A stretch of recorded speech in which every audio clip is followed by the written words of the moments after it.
A veces para entender un gran conflicto hay que mirar a lugares inesperados. Y es que, ¿quién diría que una guerra colonial casi olvidada en el norte de África sería la antesala de una de las contiendas más terribles de Europa?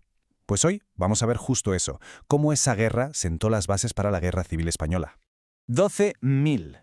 Pensemos un momento en esa cifra. No es un dato cualquiera, no. Es el número escalofriante de soldados españoles que perdieron la vida en una única batalla, en un solo día. Sucedió en 1921, en el tristemente famoso desastre de Anual. Una auténtica masacre sin más. Claro, la pregunta es inevitable. ¿Cómo es posible? ¿Cómo un ejército europeo moderno sufre una derrota de semejante calibre? Bueno, pues para encontrar la respuesta tenemos que tirar del hilo, y para eso hay que retroceder un poco y entender qué hacía España metida en Marruecos. Porque, como casi siempre en historia, el contexto lo es todo. La presencia de España en el norte de África no fue, digamos, una idea propia que surgió de la nada. Fue más bien el resultado de un ajedrez geopolítico muy complejo, un juego de intereses entre las grandes potencias de la época. Y en ese tablero, a principios del siglo XX, España no era precisamente la reina, era más bien un peón. Un peón muy útil, eso sí, sus movimientos en Marruecos no los decidía tanto Madrid como los intereses estratégicos de Londres y París. Gran Bretaña y Francia, básicamente, usaban a España para mantener su propio equilibrio de poder en la zona. A ver, ¿y cuáles eran esos intereses? Pues eran bastante distintos. Por un lado, los británicos. Su obsesión era el control del estrecho de Gibraltar, una ruta comercial vital. Y claro, preferían mil veces tener a una España militarmente más débil controlando la costa marroquí que a una Francia potente. Era una especie de tapón. Y luego estaba España. Sus motivos eran otros. Primero, asegurar Ceuta y Melilla. Segundo, explotar las minas de la zona, que tenían hierro, plomo. Y tercero, y esto es clave, restaurar el orgullo nacional. Veníamos de la humillante derrota del 98 contra Estados Unidos y Marruecos se veía como la gran oportunidad para lavar esa afrenta.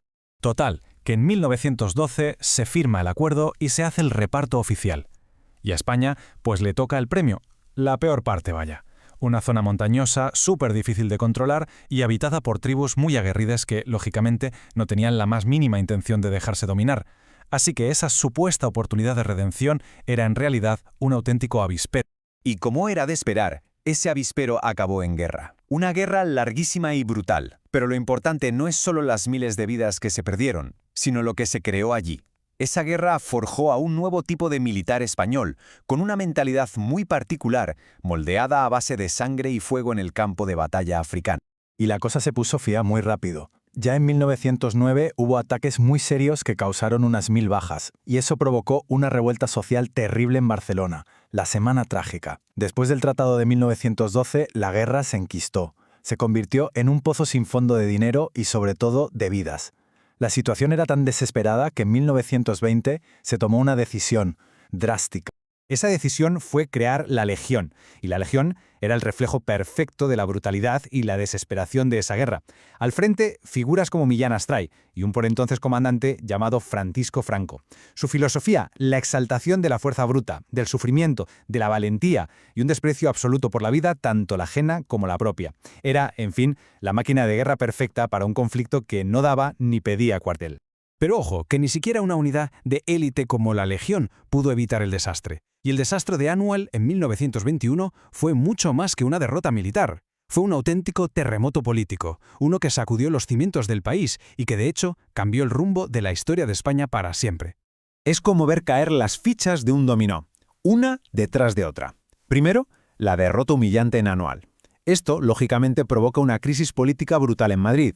Empiezan a volar acusaciones de negligencia que salpican hasta el propio rey. El caos y la inestabilidad son tales que en 1923 el general Primo de Rivera da un golpe de Estado.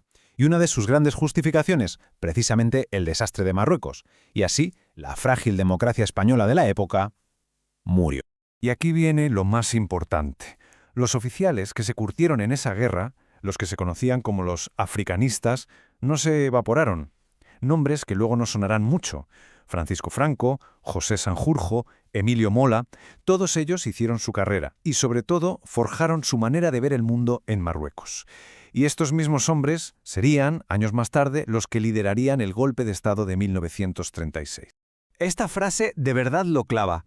Lo que pasó en Marruecos fue que se creó una élite de militares que sentía un profundo desprecio por los políticos y por la democracia. Pensemos en su perspectiva. Ellos estaban en el frente, jugándose la vida, y veían a los políticos de Madrid como una panda de corruptos e inútiles que no sabían gestionar la guerra. Así que empezaron a pensar que los problemas de España no se arreglaban hablando, sino con mano dura, con las mismas soluciones autoritarias que ellos aplicaban en el campo de batalla. Básicamente, se trajeron la guerra de vuelta a casa, pero en su mentalidad. Ahora bien, esta mentalidad tan dura no surgió de la nada, en una burbuja. Para entender de verdad la que se estaba liando en España, hay que abrir el plano. Hay que ver qué estaba pasando en el resto del mundo por aquellos años, porque todo está conectado. Mientras toda Europa se estaba matando en la Primera Guerra Mundial, España se quedó al margen. Fue neutral. Pero no por convicciones pacifistas, ¿eh? Fue más bien por una mezcla de aislamiento diplomático, de pura debilidad militar y, por qué no decirlo, de bastante indiferencia hacia las causas de esa guerra. ¿Esto nos libró de la carnicería? Sí, pero también nos dejó un poco fuera de juego, mientras por dentro se iba cocinando a fuego lento nuestro propio conflicto.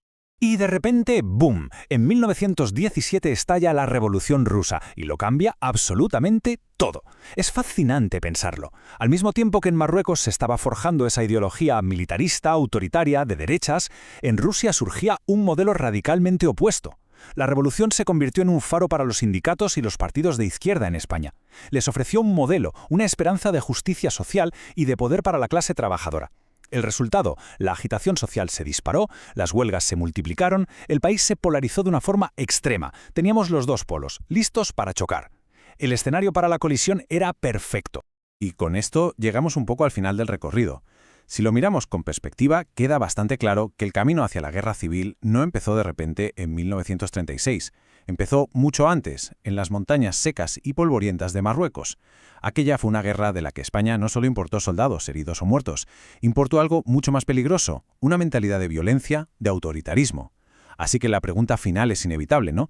¿Fue esa guerra olvidada el verdadero crisol donde se forjó el trágico destino de España?